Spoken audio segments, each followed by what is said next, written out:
Bonsoir, dans les titres du JT de ce 13 juin. Une nouvelle loi sur le harcèlement sexuel présentée aujourd'hui par Najat Vallaud-Belkacem. L'avocat lyonnais André Soulier en dénonce déjà ses limites. Pompiers, recherche, appartements. Le Conseil général vient de décider la suppression des logements de fonction. Une centaine de familles est concernée. Enfin, le deuxième tour des élections législatives dans la première circonscription du Rhône opposera Michel Avare à Thierry Braillard. La grande inconnue reste le report des voix des électeurs de Philippe Mérieux. Mais on débute ce journal par cette information qui fait déjà grand bruit. Bafétim Bigomis ainsi qu'un autre joueur qui n'appartient pas à l'OL seraient visés par une enquête dans une affaire de viol en Réunion. Cela se serait passé la nuit dernière. Une femme de 38 ans aurait porté plainte. Des accusations qui seraient en cours de vérification. L'attaquant de l'Olympique lyonnais, en tout cas cet après-midi, tenu à démentir formellement ces accusations sur plusieurs réseaux sociaux. Le club a également rappelé que Bafé Gomis n'aurait pour l'heure toujours pas été placé en garde à vue. Un nouveau projet de loi sur le harcèlement sexuel a été présenté ce matin par Najat Vallaud-Belkacem. Son objectif, mettre fin à un vide juridique qui avait conduit à l'abrogation de l'ancienne législation. Mais ce nouveau texte suscite déjà de nombreuses critiques de la part notamment de l'avocat lyonnais André Soulier. Les explications de Benoît d'Autriche. Il s'agissait de clarifier la définition du harcèlement sexuel. Le projet de loi en dresse en fait deux catégories. La première, des gestes, propos ou actes à connotation sexuelle répétés. La deuxième, considérée comme plus grave, des menaces ou des pressions accomplies pour obtenir des faveurs sexuelles. Deux définitions, deux peines différentes pour un même délit. Pour les associations féministes, le projet est tout simplement inapplicable en l'état. Ça va être encore plus difficile pour les femmes, ou les hommes d'ailleurs, qui subissent du harcèlement sexuel, de le prouver. Je pense qu'il fallait faire quelque chose de très simple, et à partir d'une définition simple du harcèlement, c'était beaucoup plus aisé de pouvoir déposer plainte et de pouvoir être reconnu dans son droit. L'avocat lyonnais André Soulier connaît bien le dossier. C'est lui qui est à l'origine de l'abrogation de l'ancien texte. En 2011, il avait défendu Gérard Ducré, adjoint au maire de Villefranche, poursuivi pour avoir harcelé sexuellement des collaboratrices. L'avocat avait alors expliqué que la loi ne définissait pas le harcèlement sexuel. Et pour lui, ce nouveau texte n'y parvient pas non plus. Le texte prévoit tout de même enfin la répétition des actes pour ce qui concerne le harcèlement lui-même. Mais pour le reste, il faut définir les conditions, c'est-à-dire qu'est-ce qu'une grossièreté, quels sont les gestes qui sont répréhensibles, et puis de quelle manière les constate-t-on. Préparé par Christiane Taubira et Najat Vallaud-Belkacem, le texte est examiné ce mercredi en Conseil des ministres. Il devrait encore être largement amendé. Avant qu'une loi ne voie le jour, il faudra attendre plusieurs mois. Et puis ce fait divers, une femme de 38 ans a été retrouvée morte, tuée de plusieurs coups de couteau ce matin. Son corps a été retrouvé dans un appartement de la rue Paul Bert, dans le 3e. Selon les derniers éléments de l'enquête, c'est son compagnon qui a donné l'alerte. Il est d'ailleurs actuellement entendu par la police. Il aurait avoué une dispute avec la victime, mais dit ne plus se souvenir de ce qui s'est passé. Les policiers municipaux menacent de faire grève. Un préavis a été déposé pour dimanche prochain, jour d'élection.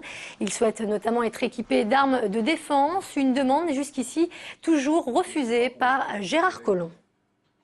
On aimerait que la dangerosité de notre métier soit reconnue et qu'on nous donne les moyens de nous défendre correctement, à savoir flashball, taser et armes de 4e catégorie. On aimerait pouvoir discuter avec M. Collomb de ce sujet de l'armement qui semble être pour lui quelque chose d'indiscutable, et pourtant on voudrait lui faire prendre conscience que les policiers municipaux sont des gens responsables et qui savent se servir d'armes supplémentaires par rapport à ce qu'on nous donne, dont on est doté à l'heure actuelle.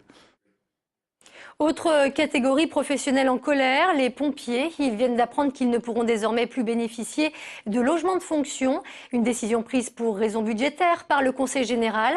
Conséquence, une centaine de familles seront contraintes à déménager d'ici l'été 2013. Les précisions d'Emmanuel Lebon. Une trentaine de familles étaient donc présentes ce matin devant la caserne du 3e arrondissement où des tentes ont été installées en pleine rue. Les hommes du feu nous ont expliqué que cela symbolisait leur situation en cas d'expulsion.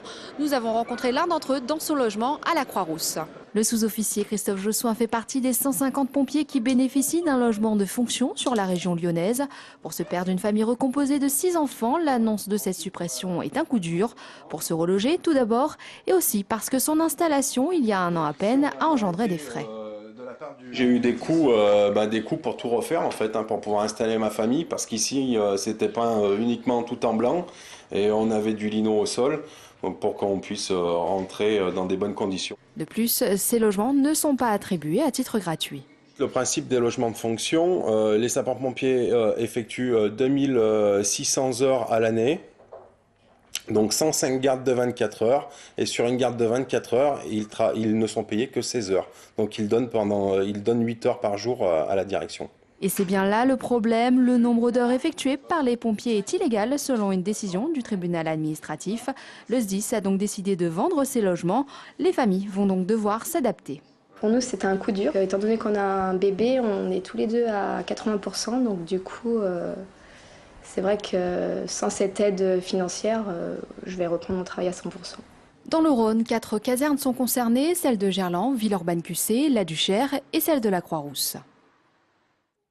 Tony Musulin voit sa condamnation confirmée. La Cour de cassation vient en effet de rejeter aujourd'hui son pourvoi. Il fera donc bien 5 ans de prison, un jugement prononcé par la Cour d'appel de Lyon.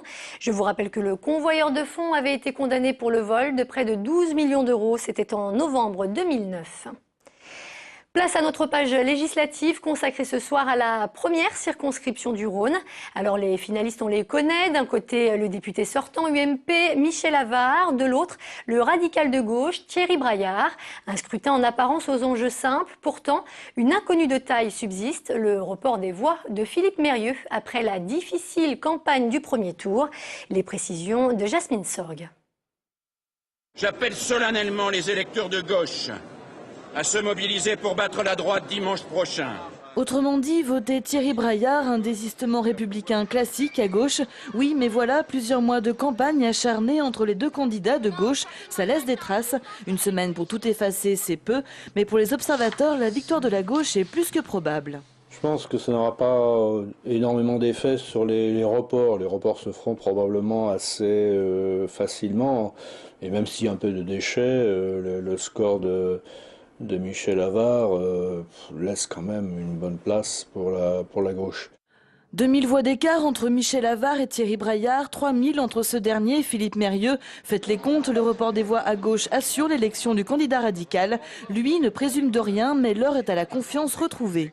Les rencontres que j'ai depuis avec les électeurs montrent que leur volonté, c'est surtout de donner une majorité à François Hollande et que donc les petites chicaillacs qu'il y a pu avoir entre candidats n'ont rien à voir avec cette véritable volonté de changement.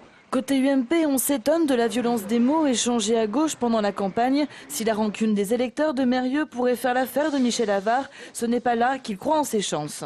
Si les électeurs qui ont voté Philippe Mérieux ne viennent pas voter pour lui, voire qu'ils votent pour moi, je serais ravi. Mais je ne compte pas là-dessus et j'espère que surtout l'électorat de la droite et du centre viendra voter pour moi. Verdict dans les urnes le 17 juin à 20h. Ils ont installé des banderoles sur le rebord de leurs fenêtres pour demander le déclassement de l'A7.